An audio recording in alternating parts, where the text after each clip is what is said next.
Welcome to this week's edition of Insights. During this week's show, we're going to be covering two specific topics. The first one is going to be in regards to the aggression last week at Kazakhstan province by Aliyev and his forces that led to the death of 3 Armenian servicemen. And the second part of the show will be dealing with the monumental events in Kazakhstan, which have sort of been the first big international news of the year. Let's start with the events at our borders. During last week, Aliyev's forces tried to seize an Armenian position inside of Armenia proper itself. And while doing so, that led to the death of 3 of our servicemen. This came very close to a time frame in which he went on and talked about, this being Aliyev, that the OSCE Minsk group is done, that there's nothing to talk about, and he doesn't want to discuss anything with them. I think we need to understand the context that both of these events are happening in.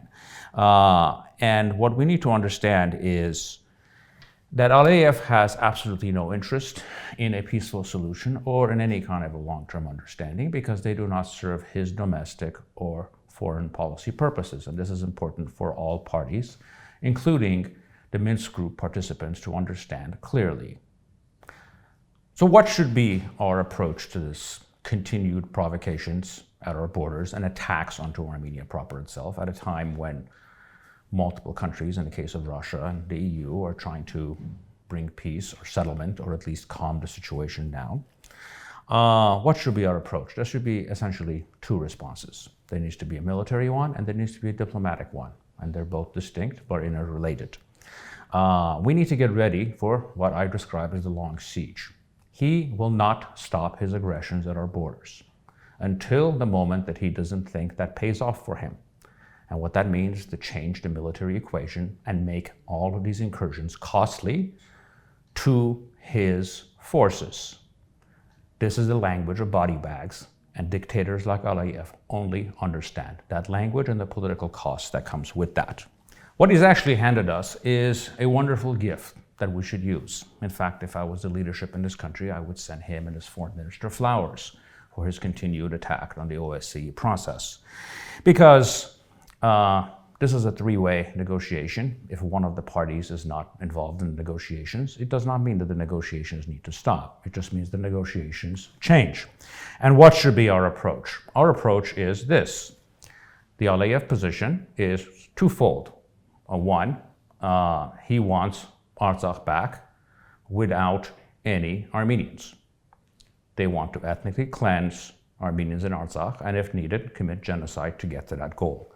That is unacceptable within the context of international law, which is something that we should be highlighting and pushing as our position. If that is his position and he is refusing to negotiate, there's only one track for the entire countries that are involved in the OSCE process, which are the primary powers of the region, which is we need to advocate going and codifying the current situation in Artsakh and the presence of the Russian peacekeepers into a permanent situation, into a permanent settlement through a Security Council resolution that will, in the long run, achieve earned sovereignty for the people of Artsakh. Because under international law, Aliyev's position is not acceptable. He does not have the right to ethnically cleanse Artsakh. And if he does not have that right and he is refusing to negotiate, we should take the gift that he's given us and move in another direction. Let him not negotiate.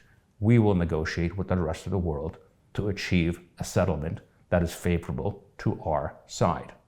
Let's move on to our second topic of this week, which is the ongoing and dramatic events in Kazakhstan, which started in the first week of January. There were mass protests that started in Kazakhstan in regards to a rise in gas prices in that country. And these were genuine movements of ordinary people that were essentially over time, over the next few days, hijacked by different internal political forces. Some of them criminal in nature, some of them Salafists in nature, apparently, like extreme Islamists. And what started out as essentially legitimate peaceful protests by ordinary people eventually turned into what is the equivalent of the Night of the Long Knives, in which different political factions in the country were trying to settle their scores. The primary ones being the factions with President Tokayev, which is the current president of the country, and forces aligned with former President Nursultan Nazarbayev. These clans essentially hijacked these protests to settle scores within themselves and with each other. Over time, it was very clear that the Tokayev faction, which is the current president's faction, has essentially won out, and this has led to mass arrests and firings of people that were related to the former Nazarbayev clan, including family members of the Nazarbayev clan, which pretty much owned that country in many ways, like the Aliyev clan owns Azerbaijan. Many of them have been arrested, and many of them have been pushed out, and the former president himself actually has not been seen in weeks. During this process, and this is how we fit into it, Tokayev made a request to CESTO, which is the defense treaty that Armenia is part of with Russia and a few other countries, to send troops to help him in his efforts to restore order in the country or to crush the rebellions in the country, depending on how you look at it. The current head of CESTO, which is a rotating position, happens to be Prime Minister Pashinyan of Armenia. This request led to around 6,000 troops being sent to Kazakhstan to help the current regime, of which 100 of them were from Armenia. Now, in truth, Pashinyan was the titular head of this organization, but in reality, he had as much to do with this decision as Mickey Mouse. These are decisions that were made in Moscow by President Putin, and he was simply implementing decisions that were made by other people. What have we learned about this process, about CESTO itself? What we have learned is what we already do, which is CESTO is Russia and Russia is CESTO. All other countries are marginal in nature, and they have as much say in the running of their organization as, for example, Montenegro does in running NATO. The second thing is that the primary mission of CESTO is not the territorial integrity of its members. As we saw last year when and continually as Aliyev's forces are constantly attacking the territorial integrity of Armenia, CESTO has refused to act. But what CESTO's real purpose seems to be is regime preservation. It's the preservation of the regimes, the authoritarian ones that constitute its membership, which is most of the countries in it. Now let's talk about our participation. There's been a lot of criticism, both internally and externally, about our participation in this process.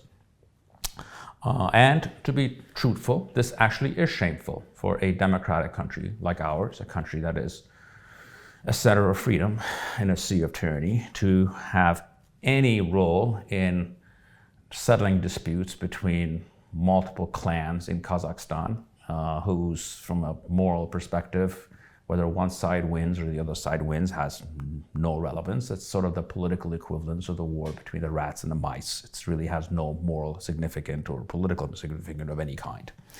However, what is clear is that we were forced to act here through our weaknesses because of our own security needs with Russia. We could not say no, and that is fundamentally our fault. If we had actually built a proper country for the last 30 years, we could be in a much better position to say no in requests like this. However, unlike other people who were involved in this process, we never had a choice. However, these people did. The important thing about President Nazarbayev is that I think he had a combination of the toughness necessary to take the decisions to put the country on the right path, but also, I think, a certain degree of subtlety and ingenuity. As you probably know, that was former British Prime Minister Tony Blair, sort of a living symbol of English hypocrisy when it comes to matters like this, who actually earned nearly $5 million a year for his consulting firm from the Nazarbayev regime.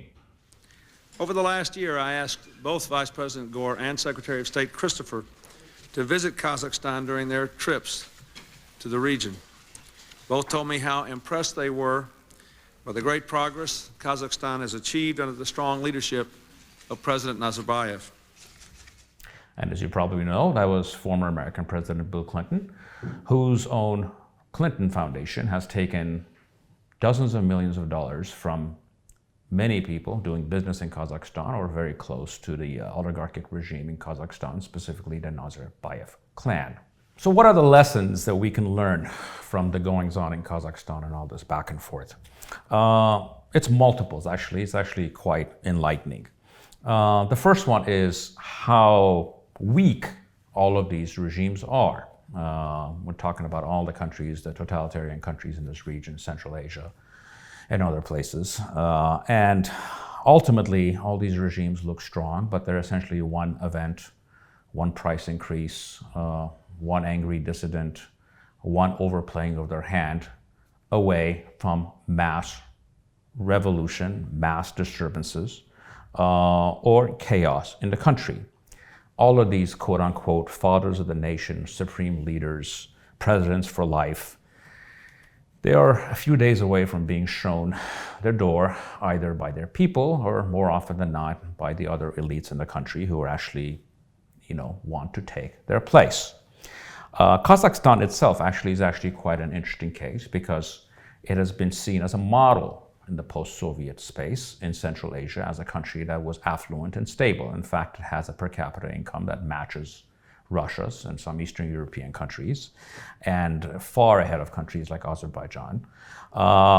And it was seen as a model of stability, and what we found out that actually isn't the case.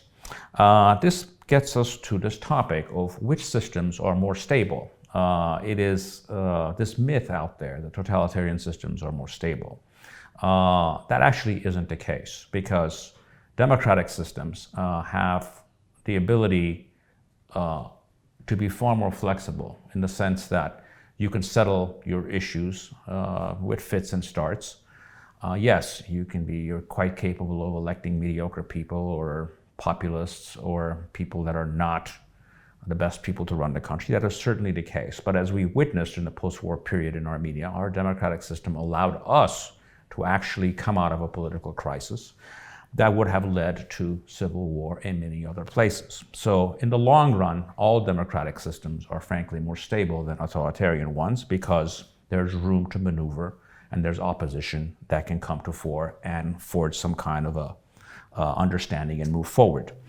All of these regimes and all of these leaders, whether it's Tokayev, whether it's Aliyev, whether it's Erdogan, there are essentially two versions that they can go out in. There's this version. Ghani fled the country with cars and a helicopter full of cash. As per reports, Ghani had to leave some money behind as the colossal amount of cash would not completely fit in. That was obviously about former Afghan President Ashraf Ghani, who left his country in the situation that it is, while on his helicopter or his plane leaving the country had more than $160 million cash on him.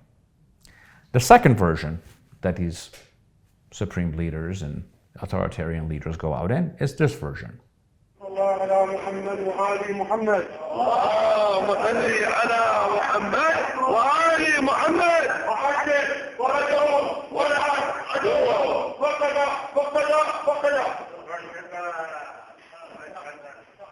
That was obviously former Iraqi President Saddam Hussein. Coming locally to our local dictators, Mr. Erdogan and Aliyev, only time will tell which of these two options them and their families will take before they end their days and split hell wide open. Thank you for joining me in this week's edition of Insights. I stuck around